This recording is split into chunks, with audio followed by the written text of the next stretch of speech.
Hello friend, आज हम आपको गुप्त नवरात्रि के छठे दिन माता त्रिपुर भैरवी की कथा सुनाने जा रहे हैं। साथ ही सुनेंगे धूमावती माता की कथा। गुप्त नवरात्रि का छठा दिन यानी माता त्रिपुर भैरवी का दिन है।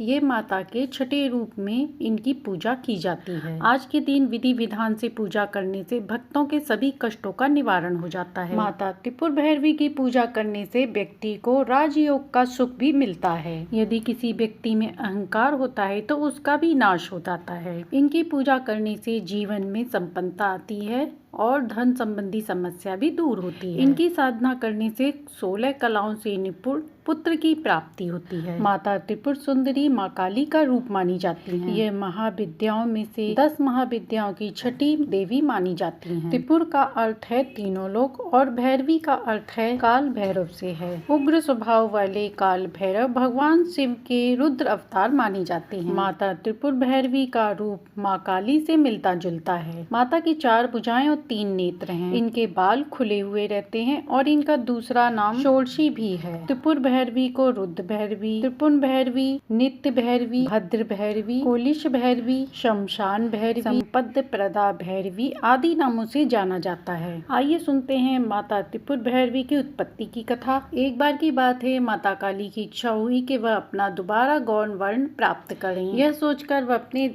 स्थान से अंतर ध्यान हो गयी। माँ काली को अपने आसपास भगवान शिव नहीं पाते हैं तो वह चिंतित हो जाते हैं। तब वे देव ऋषि नारद जी से उनके विषय में पूछते हैं। तब नारद जी ने बताया कि माता के दर्शन सुमेरु पर्वत के उत्तर में हो सकते हैं। शिव जी की आज्ञा से नारद जी सुमेरु पर्वत के पास जाकर माँ काली को खोजने लगते हैं और जब नारद जी माँ काली के पास पहुँचते हैं तो वे शिव जी के साथ विवाह का प्रस्ताव रखते हैं। ये सुनकर माँ काली रुष्ट हो जाती हैं और उनके शरीर से षोडशी विग्रह प्रकट होता है और उससे छाया विग्रह त्रिपुर भैरवी उत्पन्न होती हैं। माँ के इस रूप को शत शत प्रणाम करते हैं सभी। तो इस प्रकार त्रिपुर भैरवी माता का जन्म होता है। त्रिपुर भैरवी की पूजा करने से व्यापार में उन्नति होती है, साथ ही सौभाग्य आरोग्य की प्राप्ति होती है। जो व्यक्ति मनचाहे व्यक्ति से विवाह करना चाहता है वह भी इनकी पूजा करता है तो उसे शीघ्र ही फल प्राप्त होता है। और माता की पूजा आराधना से करने से भक्तों को मुक्ति भी मिलती है। माता का यह स्वरूप बहुत ही अलौकिक है। तो प्रेम से बोलिए जय माता दी। अब सुनते हैं धूमावती माता की कथा। नवरात्रि के 7वें दिन धूमावती माता की पूजा आराधना की जाती है। आइए सुनते हैं देवी धूमावती की कथा। धूमावती माता देवी पार्वती जी का ही रूप है। हर सुहागिन स्त्री अपने पति की लंबी उम्र के लिए देवी पार्वती की पूजा करती है, लेकिन यही देवी पार्वती का एक ऐसा स्वरूप है जिसकी पूजा करने से सुहागिनें डरती हैं और ये रूप है देवी धूमावती का।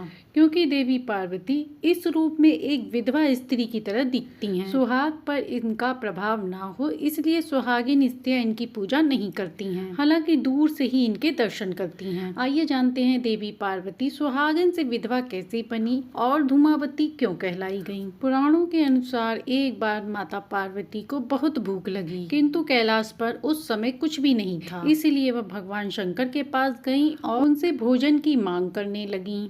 किंतु उस समय भगवान शंकर अपनी समाधि में लीन होते हैं। माँ पार्वती के बार बार निवेदन करने के बाद भी भगवान शंकर ने नहीं सुना, वह अपनी समाधि में ही लीन रहे। अब माता पार्वती की भूख और तेज हो गई और वह भूख से व्याकुल होने लगी। जब माता पार्वती को खाने की कोई चीज नहीं मिली तब वह भगवान शिव को ही निकल गयी, क्योंकि भगवान शिव के कंठ में विष था, इसलिए उन्हें निगलने के बाद माता पार्वती के शरीर से धुआं निकलने लगा। उनका यह स्वरूप श्रृंगारहीन हो जाता है और उनकी भूख शांत हो जाती है। इसके बाद शिव जी अपनी माया के अनुसार माता पार्वती के शरीर से बाहर आते हैं और माता के इस स्वरूप को देखकर कहते हैं कि अब से आप इसी स्वरूप में पूजी जाएंगी। क्योंकि उनके शरीर से धुआं निकल रहा था, इस कारण उनका नाम धूमावती पड़ा। इंसान की कुछ कामनाएं होती हैं जो कभी खत्म नहीं होती और इसीलिए वह हमेशा असंतुष्ट रहता है। माँ धूमावती उन कामनाओं को खा जाने यानी नष्ट करने का इशारा करती हैं। कुछ लोगों का मानना है कि गृहस्थ लोगों को इनकी उपासना नहीं करनी चाहिए, इसलिए इनका स्थायी आवाहन नहीं होता, इसलिए इनको लंबे समय तक घर में स्थापित करना या विराजमान करने की इच्छा नहीं रखनी चाहिए, क्योंकि यह दुख दरिद्रता की देवी है। जब शुरू करने से पहले आवाहन करें और इसके बाद जल्दी ही विसर्जन कर दें। तो ये थी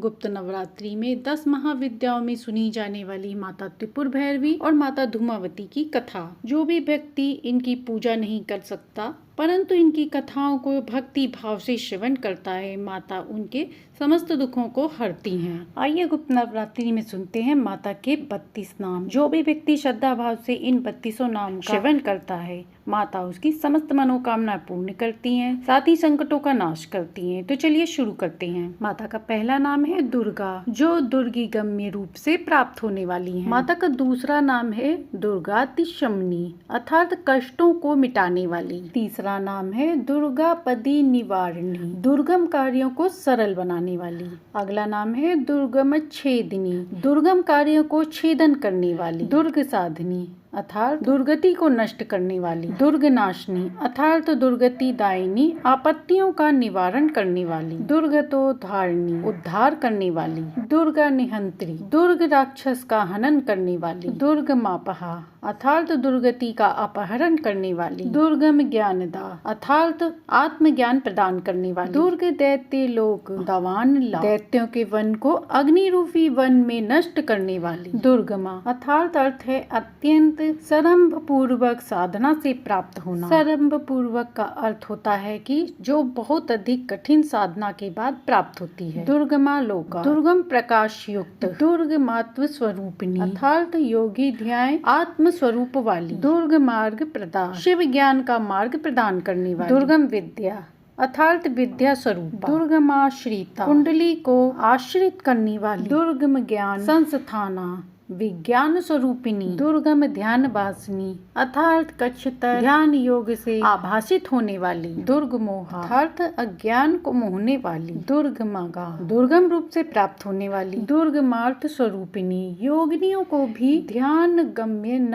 होने वाली। दुर्गमासुर संहंत्री अर्थात दुर्गम असुर का संहार करने वाली। दुर्गमा आयुध धारणी असाधन अस्त्रों की धारणी। दुर्मांगनी दुर्गम शरीर कांति धारण वाली। दुर्गमता अर्थात साक्षात दुर्गम स्वरूपा। दुर्गम्या तुर्या तत्व के सार वस्तु की रूप वाली। दुर्गमरेश्वरी दुर्गम ज्ञान की सर्वेश्वरी। दुर्ग भीमा भीम स्वरूपा। दुर्ग भामा अर्थात शिव प्रिया जो शिव की प्यारी है। दुर्गभा अनिवार्य शोभा वाली। दुर्गदारिणी दुर्ग का विभाजन करने वाली। जो भी व्यक्ति दुर्गा जी के पूरे नवरात्रि इन 32 नामों का पाठ करता है, पढ़ता है, सुनता है, वह भय से मुक्त होता है, उच्च पदाधिकारी प्राप्त करता है, उसकी कभी हानि भी नहीं होती। और जो भी व्यक्ति इस पाठ का 108 बार पाठ करता है उसके सभी अभिष्ट कार्य सफल होते हैं। उम्मीद है कि आपको ये जानकारी और कहानी पसंद आई होगी। यदि पसंद आई हो तो लाइक शेयर सब्सक्राइब करें।